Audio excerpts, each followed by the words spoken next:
اسلام نے، واقعہ کربلا نے ہمیں کیا سکھایا ہے. ہر بحث تو تکرار سے بالا تر ہو کر، شیعہ سنی کی تفریق سے نکل کر یہ اسلام کی تاریخ کا ہے کہ کربلا کو ہم یاد کریں اور اس سے سبق سیکھیں.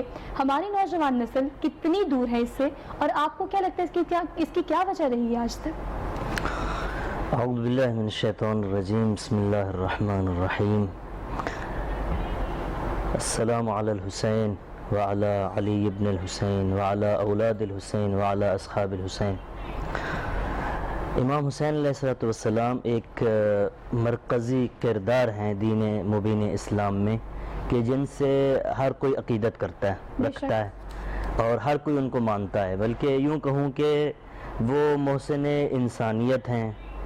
انسانیت کے لیے انہوں نے بہت بڑی قربانی دی ہے اور دین کو بھی زندہ کیا ہے. لہٰذا وہ مسلمانوں کے ساتھ خاص نہیں کہ ہم یہ کہیں کہ مسلمان جو ہے ان کو کیا سیکھنا چاہیے تھا اور نہیں سیکھا، بلکہ پوری انسانیت جو ہے حسین سے محبت کرتی ہے، امام حسین کو چاہتی ہے. چاہے وہ مسلمان ہو، سکھ ہو، ہندو ہو، عیسائی ہو، ہر کسی نے اپنی عقیدت کا اظہار کیا ہے امام حسین علیہ السلام کے ساتھ. اور یہی وجہ ہے کہ جب جوش یہ کہتا ہے کہ کیا صرف مسلمان کے پیارے ہیں حسین، چرخ نوع بشر کے تارے ہیں حسین، انسان کو بیدار تو ہو لینے دو، ہر قوم پکارے گی ہمارے ہیں حسین. اگر انسانیت انسان کے اندر بیدار ہو جائے تو پھر وہ حسین کی بارگاہ میں آ جائے گا اور اس سے استفادہ کرے گا. تو ہمیں جو ہے امام حسین علیہ السلام کی قربانی کو بیان کرتے ہوئے اس نقطے کا خیال رکھنا چاہیے، جس کا خیال غالباً نہیں رکھا جاتا، کہ امام حسین سب کا ہے. اس کو کسی مذہب کے ساتھ، کسی فرقے کے ساتھ، کسی ثقافت کے ساتھ خاص کرنے کی ضرورت نہیں ہے.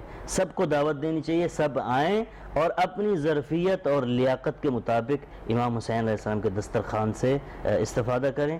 اور ہمارے جوانوں کے لیے بھی یہی سبق ہے.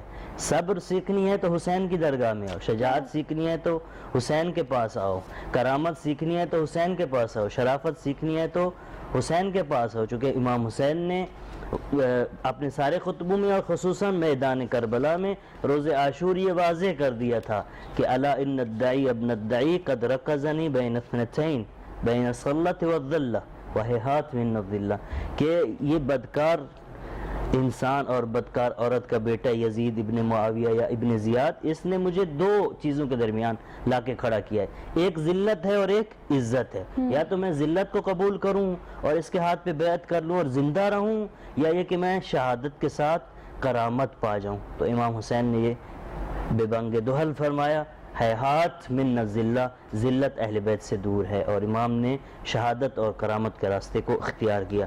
آج کل ہمارے جوانوں کے لیے یہ اتحاد، وحدت، انسانیت، شہادت، کرامت، شہامت، یہ درس جو ہے امام حسین کی بارگاہ سے لینا چاہیے. مولانا صاحب دیکھیے، میں آپ سے یہ بات کرنا چاہتی ہوں کیونکہ مجھے لگتا ہے کہ یہ بات اس لیے بھی کرنا ضروری ہے کہ ہم جب مصائب کی بات کرتے ہیں، اہل بیت کے فضائل کی بات کرتے ہیں، کسی بھی نوعیت کی کسی بھی طرح سے اگر بات کی جائے تو ہم ضرور پیدائش کی بات کرتے ہیں. حضرت محمد صلی اللہ علیہ وسلم کے نواسے اہل بیت کی اگر ہم اوورآل بات کریں تو ہم اس دن سے لے کے پھر ڈائریکٹلی اگر ہم دیکھیں تو ہم کربلا کے واقعے پہ آ جاتے ہیں.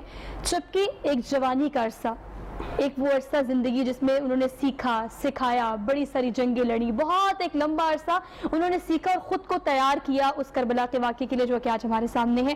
اس جو دوران یہ دور جو گزرا ہے اس کے بارے میں بڑی کم بات کی جاتی ہے، یہ اس طرح سے اس کو بیان نہیں کیا جاتا. آپ نے کہیں بھی دیکھا ہوگا اگر ٹی وی سکرینز کی بات کریں یا ہم کہیں بھی بات کرتے ہیں تو ہم ڈائریکٹلی جمپ کرتے ہیں کربلا کے واقعے سے اور بچپن کو یاد کرتے ہیں.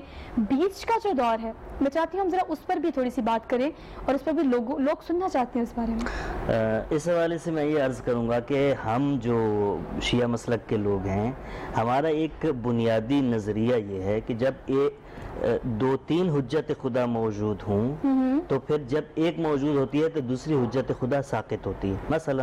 مثال کے طور پر عرض کروں، رسول گرامی اسلام صلی اللہ علیہ وآلہ وسلم جب موجود تھے تو مولا علی ساقط تھے، جب وہ حکم دیتے تھے چلتے تھے، جہاں کہتے تھے رک جاؤ رک جاتے تھے. اس کے بعد امام حسن امیر المومنین کا خود دور امام حسن موجود ہیں، پھر امام حسن کے دور میں امام حسین بھی موجود ہیں. یہی وجہ ہے کہ امام حسین ان سب کے ساتھ چلتے آ رہے ہیں. آپ کے مناقب و فضائل ہیں، تاریخ میں آپ کا کردار ہے، موجود ہے، لیکن وہ پھر ذیل میں چلا جاتا ہے. اسی طرح سے جب امام حسن علیہ السلام کا زمانہ آتا ہے اور امیر شام کے ساتھ صلح ہوتی ہے، معاہدہ ہوتا ہے، اور امام حسن علیہ السلام 50 ہجری میں شہید کر دیے جاتے ہیں، اس کے بعد کوفہ کے لوگ خط لکھتے ہیں امام حسین کو کہ اٹھو قیام کرو اور اس صلح کو ختم کر دو، ہم آپ کے ساتھ ہیں، فساد پھیل چکا ہے، اس کے لیے آپ کو قیام کرنا ہے۔ تو امام یہ ارشاد فرماتے ہیں ان کو کہ مجھے اس صلح کا پاس رکھنا ہے جو میرے بھائی نے کی تھی، اور جب تک معاویہ زندہ ہے میں کچھ بھی نہیں کروں گا۔ اور امام جو ہے اسی طرح سے جس طرح سے حالات چل رہے ہوتے ہیں ان کے ساتھ چلتے رہتے ہیں۔ مگر جب معاویہ ابن ابی سفیان کا وصال ہوتا ہے اور یزید تخت نشین ہوتا ہے اور بیعت کا مطالبہ کرتا ہے، تو امام حسین علیہ السلام پوری طاقت کے ساتھ میدان میں آ جاتے ہیں اور مدینے کے گورنر کو یہ واضح پیغام دیتے ہیں کہ ہم اہل بیت نبوت ہیں، ہم اہل بیت عصمت و طہارت ہیں، ہمارے گھر میں وحی نازل ہوئی ہے، آیات ہمارے اوپر نازل ہوئی ہیں، ہم نبی کی وراثت ہو یا خدا کی طرف سے عہدہ ہو، ہم ہر دو لحاظ سے یہ حق رکھتے ہیں اور زیادہ مستحق ہیں کہ امامت ہمارے پاس ہو، جبکہ دوسری طرف ہمارے فاسق و فاجر ہے، شراب پینے والا ہے، اس کی کبھی ہم بیعت نہیں کریں گے۔ یہ واضح پیغام تھا امام کا، اور اس پیغام کو بیان کر کے مدینے سے روانہ ہوئے تھے، اور جو بھی ملا اس کو بھی امام نے یہی واضح پیغام بیان کیا۔ مدینے کی رخصتی کی آپ بات کر رہے ہیں تو میں چاہتی ہوں کہ ذرا اس کی منظر کشی بھی ہم تھوڑی سی کر لیں۔ 28 رجب 60 ہجری جب مدینہ سے روانگی ہوئی تو وہ منظر کشی آپ دیکھیں کہ اتنی محبت اپنے نانا سے کرنے والے وہ ہستی جسے امام حسین کہتے ہیں ہم، حضرت محمد صلی اللہ علیہ وسلم سے اتنی محبت کہ جب رخصتی کا وقت آیا تو وہ وہاں پہنچے روضہ مبارک پر اور زاروں قطار رونے لگے کہ آج ہم یہ مدینہ چھوڑ کر جا رہے ہیں صرف اسلام کی خاطر، ہم قربان کر رہے ہیں وہ تمام چیزیں جو اللہ پاک نے، جس کے بعد اسلام کی سربلندی اور شر کی پستی ہم نے دیکھی۔ اس کے بعد اپنی ماں کے پاس گئے، ان سے ملے۔ میں چاہتی ہوں کہ جو روانگی کا سفر ہے کیونکہ بہت پہلے کا ہے لیکن اس کی منظر کشی اگر تھوڑی سی کی جائے تو لوگ اس کو بڑا سننا جی ہاں ضرور۔ جب بلایا گیا بیعت کے لیے امام کو تو امام نے پیغام بھیجا گیا، امام کو بلایا گیا اور عبداللہ ابن زبیر دونوں کو بلایا گیا۔ عبداللہ ابن زبیر نہیں آئے، امام آ گئے۔ امام نے کہا کہ دیکھو کل دن ہوگا تو دن میں لوگ بھی بیعت کریں گے، ہم بھی اپنا موقف بیان کریں گے۔ صحیح۔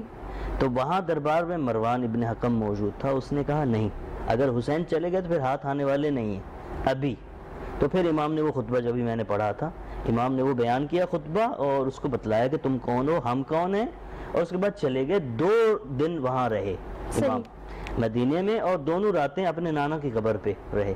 پھر ایک رات عبادت کرتے کرتے آنکھ لگ گئی تو نانا کو خواب میں دیکھا، نانا نے بتایا کہ آپ جانے والے ہیں اور شہید ہونے والے ہیں۔ تو امام حسین علیہ السلام نے نانا سے کہا کہ مجھے یہیں بلا لو، تو نانا نے کہا نہیں بیٹا، آپ کی شہادت سے آپ کو ایک رتبہ ملنا ہے اور امت میں اصلاح ہونی ہے، اس کے لیے شہادت ضروری ہے۔ اور اس کے بعد امام نے اپنے نانا کو الوداع کیا اور شکوہ بھی کیا اپنی امت کا کہ اس امت نے ہمارا پاس نہیں رکھا، ہمیں آپ کے شہر میں رہنے نہیں دیتے تھے، ہم رسول خدا سے محبت کرتے ہیں، رسول خدا کی محبت کا دم بھرتے ہیں۔ وہ حسین جو رسول کو کیسے چاہتے تھے، جو مہر نبوت کے سوار تھے، رسول کی زلفیں پکڑ کے وہ سواری کیا کرتے تھے، انہوں نے اپنا علی اکبر کو اس لیے خدا سے مانگا تھا تاکہ اگر رسول کی زیارت کا شوق ہو تو علی اکبر کی زیارت کریں۔ ان کے لیے کتنا سخت تھا مدینہ۔ پھر اپنی ماں کی قبر کو الوداع کیا، بھائی کو الوداع کیا، چلنے لگے تو آپ کے پھپھی ہیں ام ہانیہ، وہ تشریف لائیں۔ انہوں نے کہا کہ میں نے جنات کے گریے سن رہی ہوں، اور یہ جب بھی سنے ہیں کوئی مصیبت و پریشانی آنے والی ہوتی ہے، مہاجرہ کہ آپ کیوں جا رہے ہیں عراق؟ سب نے سن رکھا تھا رسول خدا سے، امیر المؤمنین سے، کہ جب بھی حسین عراق جائیں گے تو وہاں شہید ہو جائیں گے، واپس نہیں آئیں گے۔ تو پھر جناب ام سلمہ حرم رسول خدا ام المؤمنین وہ تشریف لاتی ہیں رضی اللہ تعالی عنہ، تشریف لاتی ہیں اور کہتی ہیں کہ حسین نہ جاؤ عراق کی طرف، آپ جائیں گے شہید کر دیے جائیں گے، کہ مجھے رسول خدا نے کربلا کی مٹی دی ہے۔ تو پھر امام حسین علیہ السلام جناب ام سلمہ سے فرماتے ہیں کہ نانی جان، آپ کو رسول کرام اسلام نے مٹی دی ہے، آئے میں آپ کو مناظر دکھاتا ہوں کربلا کے۔